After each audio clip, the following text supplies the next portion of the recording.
Trilhas da Democracia está de volta ao Centro de Cultura Luz Freire, nas ladeiras de Olinda, para debater os ataques do governo Jair Bolsonaro aos conselhos de direitos e de políticas públicas. Os nossos convidados são Valéria Nepomuceno, professora do Departamento de Serviço Social da Universidade Federal de Pernambuco, e Fernando Silva, professor da Escola de Conselhos da Universidade Federal Rural de Pernambuco. Fernando, a primeira pergunta que eu te faria diz respeito concretamente ao ataque representado pela suspensão dos conselheiros vinculados à sociedade civil no CONAD, que remete também a um ato anterior, um decreto anterior da Presidência da República, que extingue uma boa parte dos conselhos da esfera federal. Qual é o risco à democracia brasileira representado por essas ações? Eu acho que é importante a gente destacar que são vários aspectos que estão relacionados, né? De fato, o decreto do presidente Jair Bolsonaro, não só os decretos específicos em relação ao Conselho Nacional de Drogas, Conselho Nacional do Meio Ambiente, é um ataque ao sistema democrático brasileiro. E aí a gente precisa recuperar isso, né? Em primeiro lugar, eu queria destacar que a própria Declaração Universal dos Direitos Humanos, de 1948, já estabelecia a participação do cidadão na vida política das nações. Então, em primeiro lugar, é preciso entender que o sistema político internacional, em 1948, já colocava essa possibilidade. E se a gente trouxer para o Brasil, a Constituição brasileira, no artigo 1º, não é no último artigo não, o parágrafo único diz que o poder emana do povo, que vai exercer através dos seus, de forma direta ou através dos seus representantes que devem ser legitimamente eleitos. Então, o sistema de conselhos derivado da Constituição brasileira, ele coloca a possibilidade da participação da população na composição dos conselhos, seja no nível federal, seja no nível estadual ou no nível municipal, com representantes da sociedade civil, em alguns conselhos dos trabalhadores, dos usuários, como na assistência, e representante do executivo. Então, o decreto, na minha opinião, na minha compreensão, do ponto de vista político, ele é um ataque à democracia brasileira e ele é inconstitucional. O Supremo, aliás, o Supremo Tribunal Federal, precisa retomar esse debate e consolidar um entendimento de que isso fere o artigo 1º da Constituição, fere, por exemplo, o artigo 204 da Constituição Federal, que se aplica à assistência social e se aplica também aos conselhos da criança e adolescente. Então, o decreto do presidente Jair Bolsonaro precisa ter uma posição definitiva, já que a posição do Supremo foi parcial, de torná-lo inconstitucional, inclusive porque a gente precisa consolidar nossa democracia, aperfeiçoar nossa democracia, porque ela ficou em xeque com esse ataque do presidente Jair Bolsonaro através do decreto de abril e os decretos subsequentes em relação ao Conselho Nacional de Cinema, ao Conselho Nacional do Meio Ambiente, ao Conselho Nacional de Segurança Alimentar e o Conselho Nacional de Drogas. Esse, inclusive, todas as organizações da sociedade civil não podem mais participar do Conselho Nacional de Drogas. E virou um conselho eminentemente governamental, composto por ministérios, são 8 ministérios do governo federal, algumas secretarias e representantes dos estados. Então é importante que a gente entenda que isso é um ataque à democracia e mais do que isso, né, esse conselho ele vai se reunir agora a cada 6 meses para discutir um tema da importância que é ter políticas públicas consistentes no Brasil para que a gente possa atender de forma adequada aquela população que se envolve com o uso de drogas lícitas ou ilícitas. Valéria, quando, no mesmo momento em que o presidente suspendia os representantes da sociedade civil no CONAD, ele afirmava que a justificativa para tal decisão se referia à necessidade de uma boa administração, de uma administração mais ágil. Isso não é o sintoma claro da perda de democracia, de caráter democrático nas decisões, nas deliberações, nas discussões do atual governo? Sim, Marco. Tem alguns aspectos que eu queria colocar antes de te responder diretamente. Primeiro que a gente está num contexto de ataque também aos direitos sociais, as conquistas nesse campo dos direitos sociais. Então, a restrição da participação social não é um ato isolado, é um ato que se articula com essa perda dos direitos sociais que a gente tem sofrido nos últimos 6 meses do governo Bolsonaro, mais intensamente, né? Porque a gente já tinha um pouco isso nos últimos 4 anos. Então, nesse contexto, você diminuir, refrear a participação social, ela tem todo o sentido, né? Primeiro que eu queria colocar também que essa ideia de que nós tínhamos um ambiente democrático fortalecido e que nós tínhamos os conselhos funcionando plenamente, também precisa em outro momento a gente conversar um pouco mais sobre isso, porque eu acompanho há quase 20 anos esse instrumento de participação social, que são os conselhos, e sei das dificuldades de funcionamento que os governos, né, colocavam para os... Claro, não como hoje, mas tínhamos sim dificuldades de participação. Isso também nunca foi tão tranquilo, por isso que essa participação social ela é realmente uma conquista que a gente está hoje em grande ameaça e que deve ser preocupação dos movimentos sociais, das organizações do campo da sociedade civil, mais intensamente. É um ataque à democracia frontal, porque é uma lógica que tem tudo a ver com o modelo do governo, um modelo de governo autoritário, centralizado, de política centralizada, né? Que é de não ter participação social nas discussões do poder político e das políticas públicas. O governo quer, como antes nós tínhamos no período dos governos da ditadura civil-militar, decidir sozinho quais são as políticas públicas que devem ser implementadas e as que não devem. Essa é a lógica. Uma estrutura burocrática, tecnicista, Isso, autoritária. Exatamente. De governar. Né? Exato. E para isso ele constrói um discurso. É isso que nós precisamos ter muita atenção. Ao discurso que está sendo construído sobre os conselhos. Então, todo um discurso que fala que os conselhos custam caro, custam muito do orçamento público, essa é a primeira coisa que vem se levantando, que não decidem. Então, o próprio presidente disse, são muitas pessoas e no final não decidem nada. Um discurso baseado também na ideologia. Então, há afirmações do governo, do próprio presidente, do ministro Onyx, dizendo o quê? Que ali tinha um reduto de petistas, esquerdistas, pessoas colocadas pelo governo anterior petista. Ou seja, se insere dentro do processo de despetização isso é dito claramente. Administrativo do Estado. Se você ouvir, ler as últimas notícias, elas têm isso bem demarcados. Então, isso é importante, a gente tem que desconstruir esse discurso com relação ao que são os conselhos.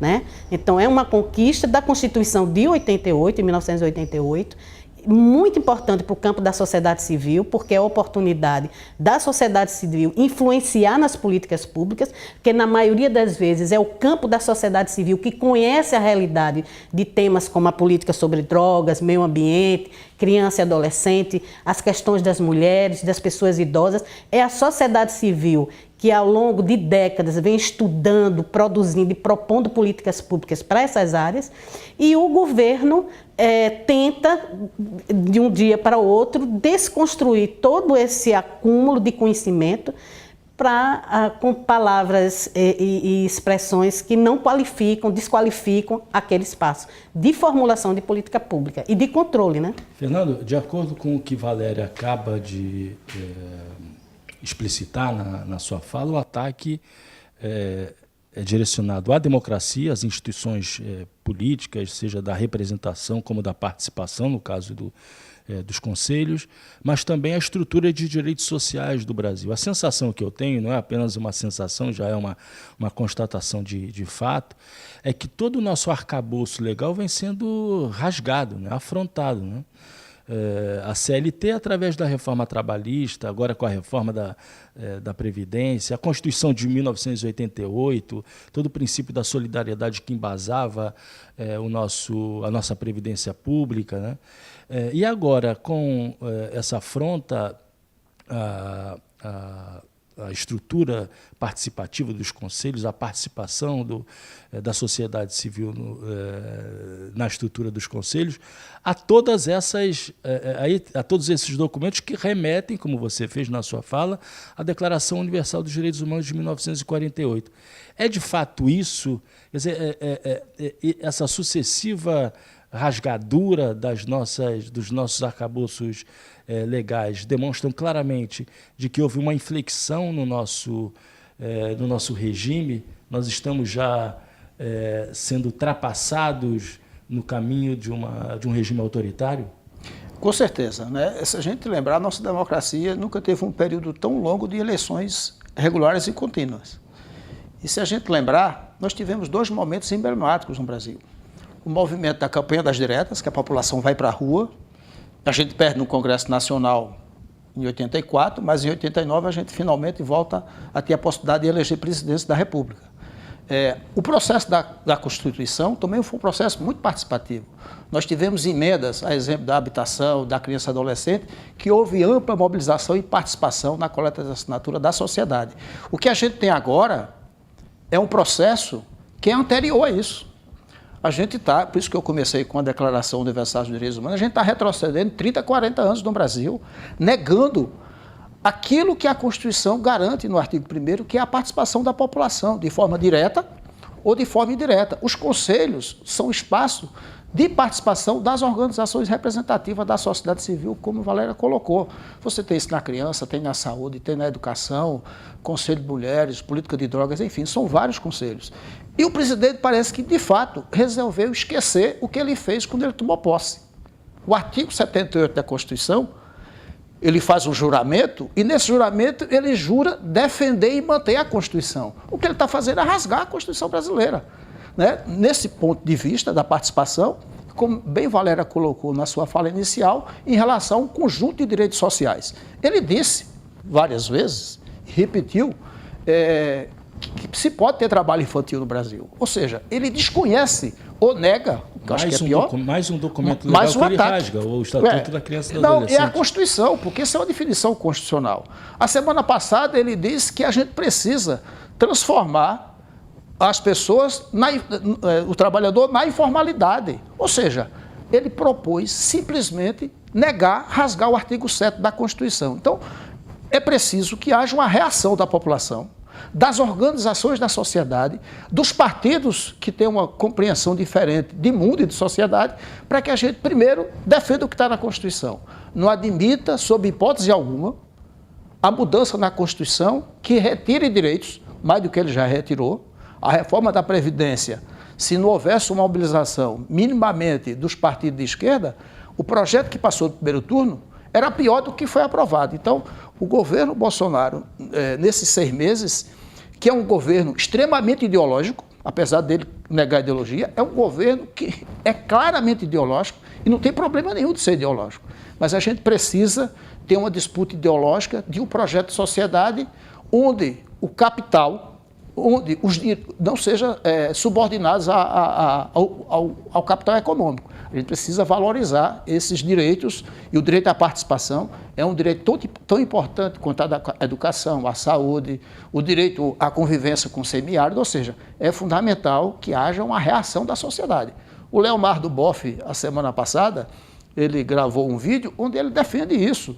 A gente precisa ir para a rua de forma pacífica para fazer os enfrentamentos que são necessários para fazer com que esse governo entenda que as conquistas democráticas que nós conseguimos, né, no Brasil, com muito esforço, com participação das organizações da sociedade, sobretudo da Igreja Católica, né, do grupo ligado à Teologia da Libertação, que consegue aprovar uma Constituição, mas numa perspectiva de garantia de direitos, é que essa Constituição não venha a ser jogada em tão pouco tempo fora pelo presidente da República, com um conjunto de ministros que são muito claramente favoráveis ao capital e ao capital especulativo. Valéria, a grande inovação da Constituição de 1988 em relação à Seguridade Social foram os princípios da participação, da universalização e da descentralização.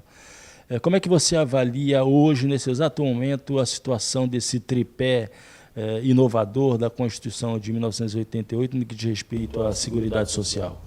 Ele está fortemente ameaçado, né, Marco? Primeiro porque é aquilo que eu comecei a falar antes. Há uma tendência muito forte da gente ter a volta da centralização das políticas públicas, né? O que já derruba um pouco esse princípio da descentralização. E a descentralização com municipalização, que é bem importante isso. A questão da participação social, que é um dos princípios importantíssimos da Constituição e da ideia da Seguridade Social. A gente tem hoje os últimos atos do governo nessa área de restrição do número e redução pela metade ou menos da metade de alguns conselhos de participação, cortando a participação da sociedade, da representação da sociedade civil nos conselhos, já mostra essa tendência. Então, são conselhos em que não há participação social, a participação popular, e são conselhos quase que interministeriais. Então, são conselhos formados pelo governo. Aquela ideia da Constituição e do artigo 204 da Constituição Federal era de que a sociedade, né, pudesse influenciar nessa política pública, né, a definir. Alguns conselhos são, por exemplo, o Conselho Nacional da Criança, ele é tão importante que ele não só discute a política, ele formula, delibera e faz o controle da execução da política. Então, isso para alguns gestores, né, não só no governo Bolsonaro, viu? Outros governos também tiveram muitas reações a esse modelo de participação social que, de fato, dá poder à sociedade civil. Então, está sob ameaça, né, quando você tem um conselho. Para mim, isso já não é um conselho, porque um conselho formado pelo governo, praticamente com a maioria... É mais um ente governamental, na verdade. Exatamente. E tem outra questão, outro princípio, que para mim é um princípio importante, que é o da paridade. Que eu poder estar discutindo com você em pé de igualdade. O meu voto é tão importante quanto o seu. No momento que eu tenho o da cultura, agora a discussão da cultura, se eu não me engano, ficou 7 de governo e 5 de representação das indústrias de cinematográficas e sociedade civil. 5 e 7. Então, nessa hora, não tem mais paridade. Então, não tem mais, é o que o governo deseja, é o interesse e a pauta do governo que vai prevalecer. Então, nós temos conselhos de faz de conta. Eu não acabo sobre um falso discurso de que é custoso, não delibera e não serve para nada. Eu não acabo, mantenho alguns, porque eu não sou antidemocrático, está aí, ainda existem, mas, na verdade, a ideia, a concepção da participação social, ela acabou. Então, mantém-se a estrutura dos conselhos, mas esvazia-se do seu conteúdo democrático participativo. Completamente. Né? Fernando, você foi conselheiro e presidente do CONANDA, né, do Conselho Nacional dos Direitos da Criança e do Adolescente. Eu queria que você falasse um pouco sobre a atual situação do CONANDA, se já houve alguma reunião dos conselheiros esse ano e, se possível, uma comparação entre a tua experiência anterior e aquilo que se vive hoje no interior do CONANDA especificamente. Acho que é uma questão muito importante que você coloca. Eu tive a felicidade e a oportunidade de ser conselheiro durante 4 mandatos, né? Cada mandato era de 2 anos. Eu participei de 4 anos no governo Fernando Henrique e participei 4 anos no governo Lula. Isso que Valéria estava colocando, de ser conselho paritário, ou seja, eu tenho igual número de representantes do governo da sociedade civil, fazia com que o debate democrático e a qualidade desse debate fosse muito mais importante para que nós pudéssemos construir políticas públicas. Foi assim que nós construímos o Sistema Nacional de Atendimento Socioeducativo, o SINASE, tanto através de uma resolução, que é de 2006, quanto a lei do SINASE, que é de 2012. Foi assim que nós conseguimos, junto com o Conselho Nacional de Assistência Social, elaborar um plano nacional de convivência familiar e comunitária para criança e adolescente. É fruto desse debate, é fruto dessa disputa entre representantes da sociedade civil e representantes dos governos que são eleitos que nós conseguimos formular esses documentos, que são documentos de referência na política para criança e adolescente. O que a gente tem observado nesses 6 primeiros meses é um ataque generalizado aos conselhos, não é só o Conselho da Criança e Adolescente, é o CONANDA. O CONANDA não conseguiu fazer essa última reunião porque o governo federal, já como tinha sinalizado no decreto, ele não pagou as passagens e nem as diárias dos conselheiros e conselheiras que representam a sociedade civil de diferentes regiões do país. Então, o Conselho não teve a sua reunião e, por conta disso, ele corre o risco de não ter a continuidade daquilo que ele precisa fazer, conforme Valéria já destacou, que é formular a política, deliberar a política e controlar a política. E essa política, inclusive, olhando para o orçamento público, seja do governo federal, seja dos governos estaduais, seja dos governos municipais. Na época que você participou como conselheiro do governo Fernando Henrique, qual era a frequência das reuniões? Total.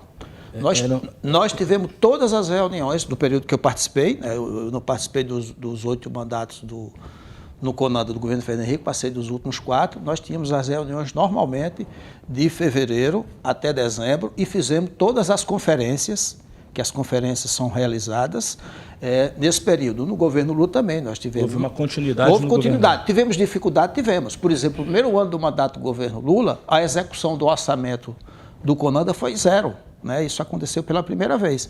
E a história das conferências, só para lembrar, a Conferência Nacional de Assistência está ocorrendo agora por iniciativa de governos estaduais, de prefeitura e, sobretudo, com a força da sociedade civil, porque o governo federal resolveu revogar uma decisão que tinha sido do Conselho Nacional de Assistência Social, convocando a Conferência Nacional para esse ano. Então, é um governo que deixa claramente indicado, cristalizado nas atitudes jurídicas e no comportamento político e no discurso político, que ele é totalmente desfavorável à participação da população, seja através dos conselhos, seja através da conferência. Né? O ataque ao Conselho Nacional de Cinema, como o Valério colocou, é tão grave quanto o ataque ao CONADE, ao Conselho Nacional do Meio Ambiente, e o primeiro conselho que foi atacado foi o Conselho de Segurança Alimentar. Então, é necessário que a gente entenda isso do ponto de vista político de um governo que claramente dá sequência a um projeto político que já estava desde o governo Temer, de ataque aos direitos humanos, e entre esses direitos humanos o ataque à participação política, seja nas conferências, seja nos conselhos. Fernando, Valéria, eu proporia agora a vocês que a gente refletisse conjuntamente sobre as vias de enfrentamento a essa situação. No último programa, conversando com Alexandre Pires, que é o coordenador da articulação do Semiárido Brasileiro, ASA, ele falava que, à medida em que houve uma interdição do diálogo com o governo federal, se jogou força no diálogo com o Legislativo, que acabou gerando a frente parlamentar em defesa do semiárido. O que seria possível, você, Fernando, fez agora referência à iniciativa dos governos estaduais, de alguns governos estaduais. Vocês acham que essa seria uma saída possível, o fortalecimento da vinculação de setores da sociedade civil com determinados governos estaduais, particularmente da região Nordeste, que cada vez mais se afirma como um polo de oposição ao governo federal? Valéria, para além disso, quais seriam as outras iniciativas possíveis em defesa da participação da sociedade civil e da manutenção do trabalho que vinha sendo feito nos conselhos? Marco, eu tenho refletido muito sobre isso nos últimos tempos, né? Primeiro, eu acho que é importante, sim, a aproximação com o legislativo, mesmo com o executivo, com os governos. Eu acho que é importante, mas eu não sei se acho que esse é um dos caminhos, mas o que eu acho, hoje eu acredito assim, que é muito importante é a reorganização da sociedade civil, né? A gente precisa, num esforço conjunto da universidade, das organizações não governamentais, de quem tem estrutura, de quem hoje tem pesquisa, de quem hoje está refletindo sobre essa conjuntura, influenciar, fomentar a formação política das organizações populares. Né? A universidade, que também se encontra sob ataque do governo federal, tem capacidade para representar esse polo? Olhe, Marcos, a área de atuação minha, lá o departamento e o Centro de Ciências Sociais e Aplicadas, tem um conjunto e um acúmulo, né, de docentes realizando pesquisas, estudos, projetos de extensão que são de uma qualidade assim muito boa e que isso precisa cada vez mais chegar nas comunidades de uma forma mais concreta. E aí a extensão, para mim, ela é estratégica, né? De uma forma assim mais imediata. Nós precisamos urgentemente disponibilizar esse conhecimento e chegar perto das comunidades, das pessoas, para fazer essa formação. E nós temos assim, esse que é o problema da universidade para um governo autoritário. É essa capacidade que ela tem efetivamente, porque tem docentes, tem pesquisadores, estudantes de pós-graduação, realizando estudos maravilhosos que são ameaçadores à estrutura, né? Então nós temos um potencial que, ao meu ver, nessa conjuntura, nós precisamos urgentemente reorganizar os nossos planejamentos, né? E ir a campo e chegar junto da população, dos movimentos populares, do movimento de bairro, dos movimentos culturais, né? Nós temos muito a oferecer e muito a aprender com essas organizações. Agora, tem um aspecto que mais recentemente tem me preocupado, é a questão das redes sociais, que aí dá para você fazer um outro programa, mas eu queria demarcar. Hoje há um movimento, né, assim, há uma tendência em a gente fazer as mobilizações sociais via os instrumentos das redes sociais, né, da internet. E isso, eu tenho tido dificuldades, porque eu tenho experiência de participação em movimentos sociais, movimento popular presencial, né? Você foi durante quanto tempo coordenadora do SENDEC? Eu estive há quase 2 décadas, né, no centro, mas eu também tive experiência como cidadã, né, na militância de alguns movimentos e do movimento popular, principalmente. E as reuniões, as discussões eram presenciais. É quando a gente aprende mais, é quando a gente planeja junto. Então, como aquela coisa de formar realmente pessoas preparadas, com capacidade de intervir. Então, as redes sociais, elas são importantes, elas mobilizam, mas é muito diferente. Não dá para decidir, fazer planejamento, também fazer essa coisa de ter uma organização muito flutuante, muito sem amarras, né? A gente precisa de planejamento, a gente precisa de presença física, de discussão, até que com os contrários, com os que pensam, para a gente aprender. E isso precisa ser... É urgente que a gente volte a fazer isso. E nessa perspectiva, eu acho que a universidade tem muito a contribuir. Fernando, e a sociedade civil? Eu acho que nós temos 3 campos de atuação. Um primeiro, que não é só da sociedade civil, mas ela também precisa participar, que é que o Supremo, de fato, toma uma decisão definitiva declarando que o decreto do presidente Jair Bolsonaro é inconstitucional em relação aos conselhos. É fundamental que esse debate seja retomado no Supremo e que a gente tenha essa decisão, né, ainda esse ano, para que os conselhos possam ter sua vida mais fortalecida. Então, se isso não acontecer, realmente vai ser um processo de ataque frontal à Constituição e um direito importante, que é o direito à participação. Então, acho que essa é uma frente importante. A segunda, existe, desde antes do governo Bolsonaro, um conjunto de organizações populares, dos movimentos sociais, que tem discutido uma plataforma do sistema político brasileiro. Não é uma reforma do sistema eleitoral partidário, é muito mais ampla, é da democracia brasileira. Como é que a gente vai aperfeiçoar a nossa democracia direta em relação a plebiscito, referendo e projeto de iniciativas populares? Há, inclusive, uma proposta de veto popular, né? Tá colocado nesse documento. O controle do judiciário e a transparência do poder judiciário, a questão da democratização dos meios de comunicação, do acesso à informação e da comunicação. Então, esse documento é um documento importante que vem sendo debatido e esse documento precisa ser tomado pelas organizações da sociedade civil, pelas universidades e pelos partidos. Então, acho que esse é um outro campo importante de atuação, o aperfeiçoamento da democracia brasileira.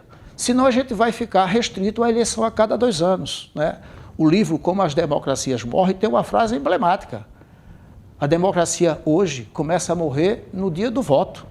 Nós não podemos nos contentar com eleições regulares a cada 2 anos. A gente precisa enfrentar esse debate da possibilidade da unificação das eleições, Eu, pessoalmente, sou favorável ao processo de reeleição. Tem gente que é contrária. Eu acho que isso é um processo importante. A gente vota e a gente tira através do voto. Não é? Eu acho que esse é um debate interessante. E o terceiro é esse que Valéria está colocando. Eu e Valéria temos mais ou menos a mesma origem. Eu trabalhei durante muito tempo na Conferência Nacional dos Bispos do Brasil, quando o Dom Helder era o presidente aqui. E o Centro do Helder Câmara é uma homenagem ao Dom Helder. E, naquela época, a Teologia da Libertação formou muitos quadros que estão na política partidária, que estão na universidade, e é preciso que a gente retome isso que Valéria está colocando, porque senão a gente não fica só na institucionalidade, né? O parlamento, o executivo, isso não é suficiente. Ou isso só será suficiente se a gente tiver uma cultura política de participação que vá no clube de mães, que vá na associação de moradores, que vá no sindicato, para que a gente tenha um movimento social fortalecido e concernido com um projeto político de sociedade que faça com que a democracia não seja só o voto, mas a democracia possa enfrentar as desigualdades de gênero, de raça, de cor. O local de nascimento da pessoa, o local de moradia, muitas vezes é um local de exclusão de direito à educação, à saúde, e nós vivemos numa sociedade de classe. Então, o debate político precisa considerar esses aspectos de fazer com que o Supremo declare inconstitucional esse decreto do presidente Jair Bolsonaro, que a plataforma dos movimentos sociais para a reforma do sistema político brasileiro possa ganhar o debate necessário, mas que a gente tenha isso que Valério colocou na sua fala, que eu acho que é fundamental. A gente precisa formar novas lideranças dos movimentos sociais, no sindicato, nas organizações da sociedade civil, para que a gente faça com que a democracia brasileira, para além da democracia eleitoral, ela seja uma democracia que garanta os direitos humanos de todas as pessoas. Obrigado, Fernando. Obrigado, Valéria. Certamente surgiram dessa nossa discussão de hoje vários outros temas que certamente serão explorados nos próximos Trilhas da Democracia. E o programa volta na próxima terça-feira, sempre às 9h30 da noite, com reapresentação aos domingos, às 7 horas da noite. Até lá!